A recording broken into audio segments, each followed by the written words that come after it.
We opened an antique store, but it had to be family friendly, where we could work and still have fun. Sometimes you have to climb a mountain or open some new doors to find the treasures inside. This is our life, this is our adventure, this is Curiosity Inc. Hey everyone! So if you recall, during the summer I got a vintage 1930s Class B midget race car from Ontario and we got it brought home. Pretty excited to see what it looks like. This is going to be my first time seeing it.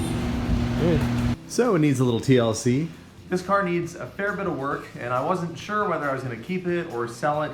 I've decided I'm going to start tearing into it and actually get this put back together. So today is day one or part one of a who knows how long series. I don't know how long this thing is going to take. But I'm going to uncover it, get it ready, and maybe start taking some stuff off today. So follow along as we get this car out in the middle of my empty spot here in the garage and start taking it apart. Here we go. And here's my inspiration. I got this little toy race car and one of my last picks, and it really reminded me of my car. So I'm gonna move that out of the way, put it up with its friends here on the victory wall, and start uncovering this thing. So this has been in my garage for the last couple months.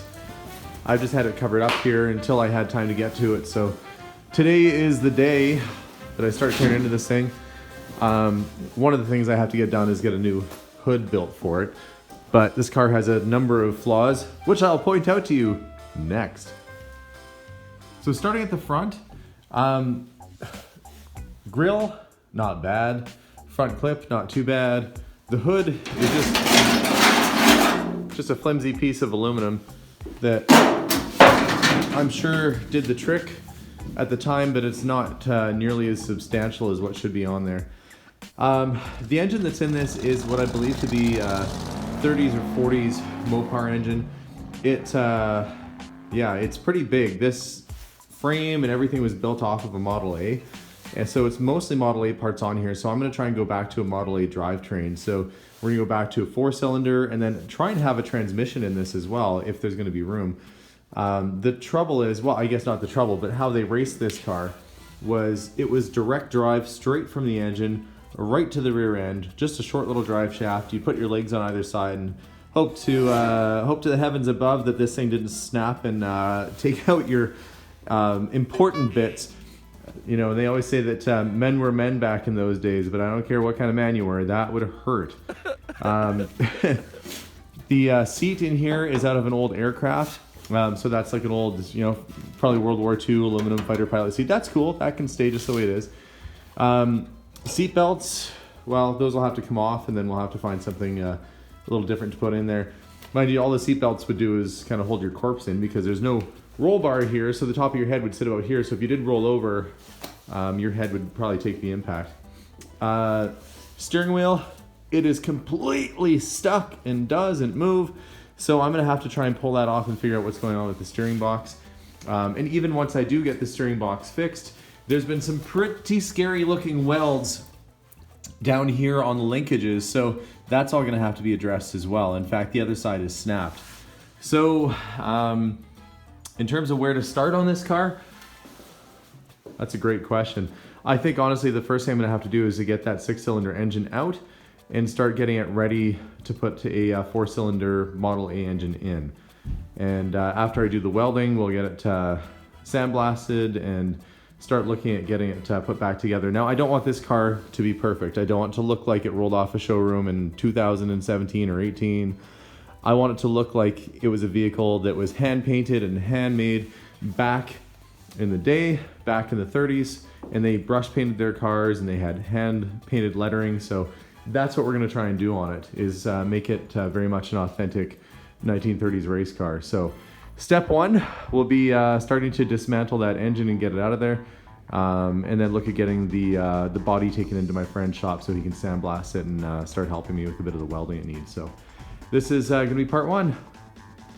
Okay, she's pulled out more to the middle of the floor, and I'm putting it up on jack stands just so it's a little easier to get to. So I'm gonna lower it down, and then I'll assess what work needs to be done on the car, which I'm guessing is gonna be a fair bit.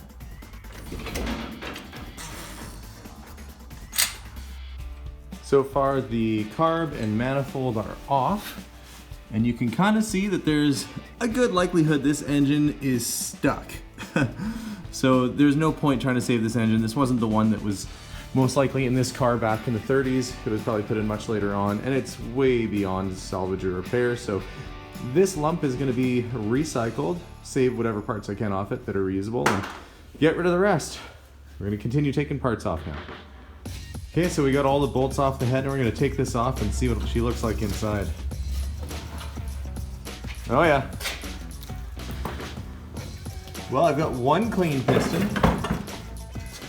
That one's just got just a tiny bit of corrosion in there. Ugh. So it's a good thing we're not trying to save this engine. We're actually just taking it apart as much as we can so it's lighter to transport and lighter to take out. So that's why the dismantling. I called out the boys because this to me looks like a learning opportunity. So here's the boys, and they got Grandpa with them, and we're going to talk about. Have you guys ever seen the inside of a motor before? Yep. You have when, Jason? Now. Now? Oh, smarty pants. Okay. So we took the head off the car, which was right here, and maybe Grandpa can tell you guys what the little pieces are. These things hook onto the piston. And the piston hooks onto what's called a crankshaft, which makes the motor go. These is where the spark plugs go in. When the gas is in there, it causes an explosion and drives it down. That's why some are up, some are down, because they happen at different times. So you get a constant movement. These are what's called valves. They open and close like this one is right now. So what happens when the piston gets to a certain point, one of these valves will open and it'll put gas into the cylinder. And then the valve closes, and as the cylinder comes up, it puts it under pressure. So the higher the pressure, the lower the temperature, right? So when the spark plug hits that pressure, it causes the explosion. When it goes down, this one opens, and this is the exhaust. So all the gas that's been burnt goes up through the exhaust. So the valves open like this. See, motors are a little bit more simple than you probably thought, hey? Yeah. Now, all motors are the same, other than what's on the outside. They all work the same way.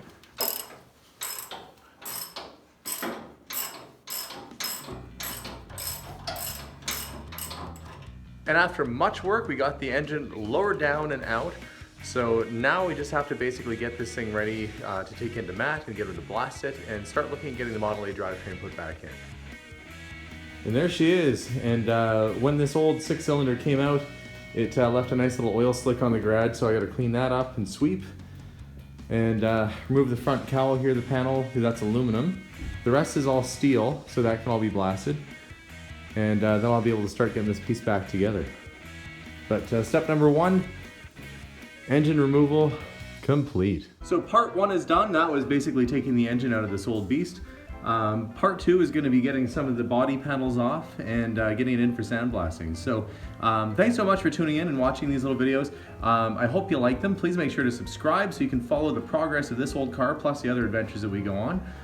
You can also check us out on Instagram at Curiosity Inc. YEG, or on Facebook as well under Curiosity Incorporated, or on our website. We're there too. We own an antique store. You're more than welcome to come check us out. We are at curiosityedmonton.ca. So again, thanks so much for tuning in, and we'll see you guys soon. Bye for now.